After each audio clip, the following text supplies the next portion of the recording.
I don't normally do preambles to my videos, but as I was finishing up editing this video, I noticed that some pretty big news dropped. This was on Nintendo Everything, and I'll link it below, but it contains a quote sourced from GameFile which says that some of the original developers who worked on the franchise are involved in the development of Mario and Luigi Brothership. I just wanted to acknowledge that this is some pretty exciting news, and if anything makes the forthcoming video even more relevant, but I just wanted to add that little bit of extra context. Okay, on with the video. In my last video, I looked into the likely developers of Mario and Luigi Brothership, but as I was working on this video, it occurred to me, and people in the comment section agreed, that this required a further piece of research, because while it's one thing to know where a few of the senior developers from the original developers AlphaDream went, we really need a thorough look at where these former Wunderkind developers now are. After the company shut its doors nigh on 5 years ago now, how have these talented developers been making a living? And I will say that I, for one, was quite surprised indeed by what I found. So, get comfortable, hit like and subscribe for me, and settle in for another Nintendo Forecast deep dive. So, our first problem in figuring out where AlphaDream employees are now is figuring out who exactly the team at AlphaDream were towards the end of their time. Japanese developers, and especially it seems those in Nintendo's orbit, tend to stick with companies for long runs, but even so, we need to draw a line somewhere, and we need a way of figuring out who was actually employed directly by AlphaDream. After all, even in a relatively small studio like AlphaDream was, not every developer works on every title, and as we analyse the credits, we'll see that some people went uncredited for quite a while, despite clearly still being important figures within the company. Adding to the complexity, we don't know for sure how large the company was. The Wayback Machine has snapshotted their website when they had 38 members of staff around 2011, and it would be surprising if they grew too much beyond that, given they were still mainly focused on 3DS titles, and even then, their later games were primarily remakes. So instead, we need to reconstruct the team by using the game credits, and let's start by looking at their very last title and checking in on the credits for the AlphaDream portion of Mario and Sonic at the Olympic Games Tokyo 2020. Remember, AlphaDream did not develop the whole title, but this will give us quite a handy point of reference because the AlphaDream staff are credited discreetly, and given how late this game was in the company's lifespan, we know the unlucky 13 names on screen right now can be said for certain to have been at the company pretty much at the bitter end. It's particularly useful too because not all of these people had been credited on the 3DS remakes. People like Hiroyuki Kubota, who directed his part of the title, is both hugely important to Mario and Luigi's history and yet was absent from the credits of both the 3DS titles. Having these 13 names is a good start, but as we start going back into the previous game's credits, it's a little trickier than you might think, as many of the credits don't clearly delineate between AlphaDream staff and staff on support studios, which makes identifying who is specifically working for AlphaDream a little bit trickier. You see, AlphaDream were quite liberal in seeking development partners to help them out, with Arzest on some games and Goodfeel on others. I will say incidentally that although I didn't mention Goodfeel as a contender in my previous video, it's because they have already released an original title and Princess Peach Showtime released in the last year, so I don't see them turning around another title so quickly. But still, as an example of how tricky it is to separate out the AlphaDream developers from their support partners, if we go back to AlphaDream's last fully developed game, we have Mario & Luigi Bowser's Inside Story and Bowser Jr.'s Journey, which was released in 2018 in Japan and early 2019 in the West. That game was supported by Arzest, and while Arzest are given a bespoke credit in the game, it's clear that some of the other names were still Arzest related, notably Naoto Oshima, who of course is famous for creating the design for Sonic the Hedgehog. Even before the Arzest themes credits kick in, there are over 50 other names credited. Now, to be fair, this is a reasonable studio size, actually on the large size I'd say for a studio handling chiefly 3DS remakes, But then if there's one thing we definitely know about AlphaDream, it's that its finances were not exactly their strongest suit, and I think it's quite credible that they would have been on the larger side of average, at least given how we know everything turned out. So to try and disentangle all this, I am looking back not just at the last game, but picking out people who have worked on multiple games in this window to try to confirm who was a regular member of staff at AlphaDream. I'm looking from 2015's Mario & Luigi Paper Jam through to Mario & Luigi Superstar Saga and Bowser's Minions, and to the aforementioned Bowser's Inside Story and Bowser Jr.'s Journey. Out of those, we get 33 people who worked on the Bowser's Inside Story remake, plus at least one other title. 6 people who worked exclusively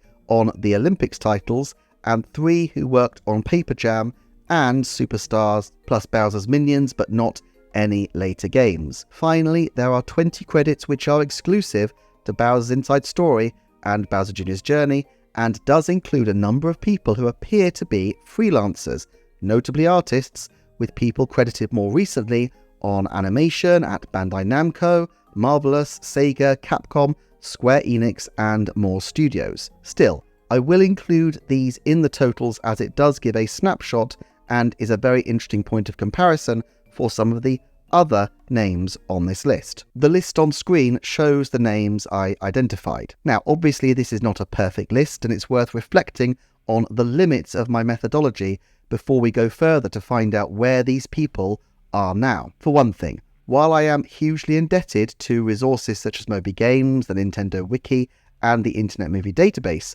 none of these are perfectly reliable sources, and it's hard to be absolutely sure when you're looking at another language. While there have been some hints just from general Google or from LinkedIn, I haven't been able to really establish any other particularly strong sources. And even if these resources were 100% accurate, and in the Nintendo space at least I see no reason to think they may not be, as far as I've seen, well-meaning people can still get the wrong end of the stick. For example, there are several people who share names with other people in the industry. There's a strong element also of survivorship bias. That is to say, we only see credits for those games that come to completion, so it's impossible to track the people whose games don't, or those people who are working on projects that are much smaller and under the radar. Indie games, mobile games, or more where credits are simply much harder to track down, let alone of course if people are working on games that have yet to release. Yet another issue here is rendering spellings from Japanese to English. For example, there is a credit for Hiroshi Ohata on 3 of the last Mario and Luigi titles. While researching this video, I saw speculation that this person was working on Xenoblade Chronicles Definitive Edition, and there is a credit for Hiroshi Ohata, spelt this time with a double O. Now, from what I can establish, the Japanese word would be spelt and pronounced the same way, whether it's rendered with a single or double O in English, and the names therefore appear to be interchangeable in the Japanese alphabet. So the question is whether this is the same person. It's highly plausible that they are, but it's also reasonable to think that they could be 2 people who happen to share the same name. It's plausible to think that Nintendo teams handling the localizations just didn't worry too much about the consistency of how to render Ohata-san's name into English, or equally, they might have chosen a deliberately different spelling to help differentiate in the Western spelling 2 otherwise identical names,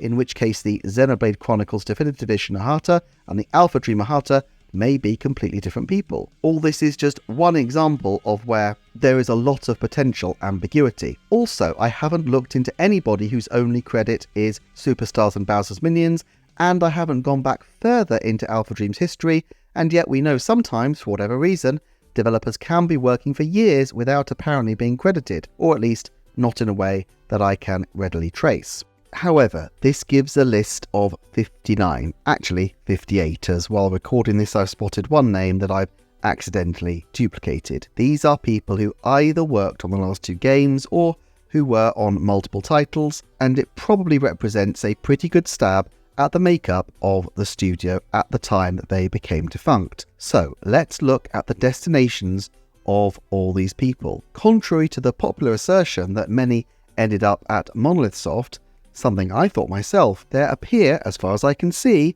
to be only 2 people credited as being Monolith Soft bound. Nevertheless, a lot of these developers have continued to work together. Indie studio Mistwalker was a destination for at least 5 different people I can see as they worked on 2021's Fantasian, but since then at least one person, Yoshihiko Mikawa, graduated to Square Enix working on shepherding Super Mario RPG and Live Alive. That's not to say that others followed suit in leaving Mistwalker, but it is possible that Mistwalker, being a smaller studio with reportedly only 15 members of staff as of 2017, would not have been able to keep these people contracted for the long term, and so they may have found other interim work. There is also a fairly large distribution of people working at Bandai Namco, Square, Marvelous and others, but mostly of art staff who appear to be more itinerant. In total, 6 people ended up at Square Enix, at least at some point, and while that may sound like quite a lot,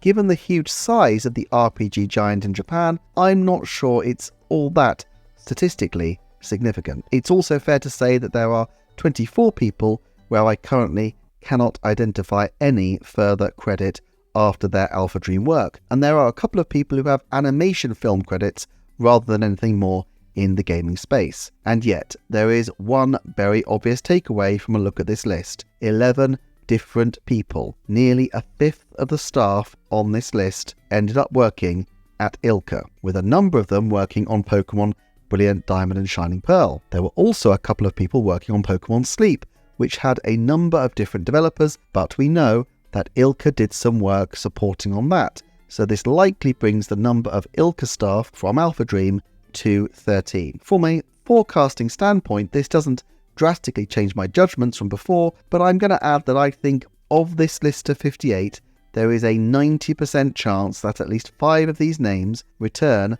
for Mario and Luigi Brothership, and I'm going to say a 70% chance that at least 10 of these names return. But moreover, while it's clear that the team have been scattered for a long time, I think I have perhaps underrated the possibility that a very good deal of the core team was kept broadly together. If even half the people who don't have credits yet are ILCA employees now and have been busy working on the next title, that could be a very sizable core crew. How could they be configured then? It's possible, of course, that some are not under corporate leadership and they've just formed another group and bootstrapped themselves into a new small studio, but I still think this feels like a reach because of how difficult it would be to set up a new business, especially when there were clearly fundamentals wrong with AlphaDream, which led to its closure in the first place. I would anticipate that the team will be working under the umbrella of a large corporation, and of those, I can only think that Nintendo and ILCA are the premier contenders,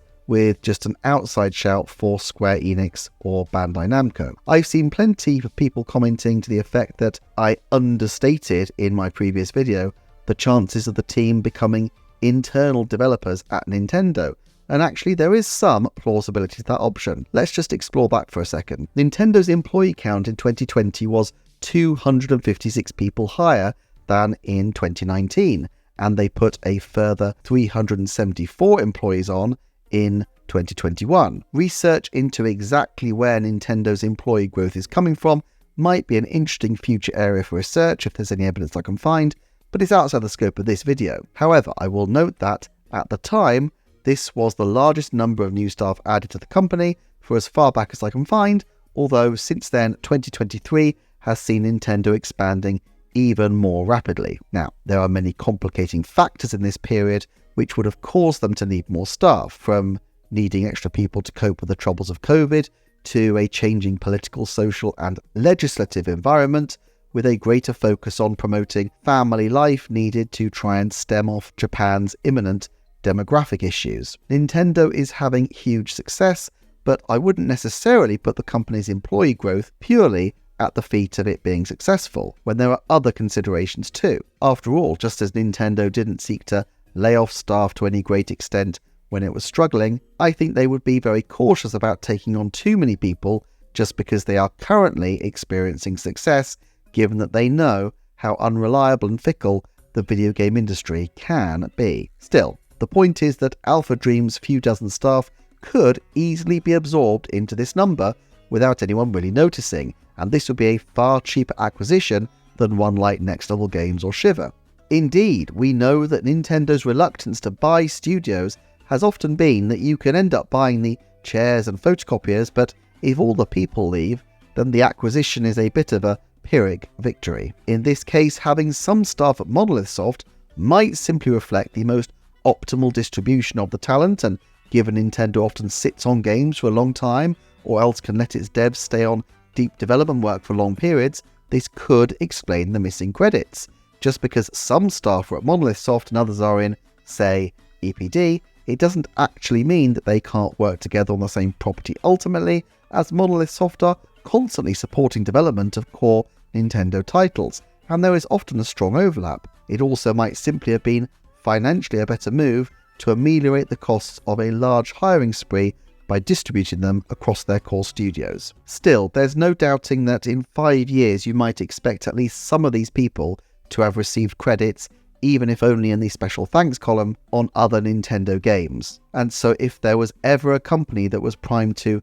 make like a Pokemon trainer and try and catch them all, AlphaDream employee-wise anyway, it has surely got to be ILCA, another team that is expanding quickly enough that it could probably take a punt on trying to get the band back together for another lucrative and prestigious Nintendo contract with the Mario and Luigi Brothership game. While I have to say I did find the lack of evidence around Goodfeel employees going to Monolith Soft a little surprising, I had expected there to be a few more credits in the Monolith Soft column. I think this still continues to point to ILCA as the strongest of a wide field of possible candidates to take on the game. As ever though, thank you so much for your comments and feedback. At the time of recording, I'm zeroing in on 10,000 subscribers, so if you're not subscribed yet and do enjoy the content, please feel free to whack the button or leave some other engagement, and also note the deep dive playlist floating on the screen right now, which has more content like this. Thank you as ever, and I'll see you next time for another Nintendo Forecast.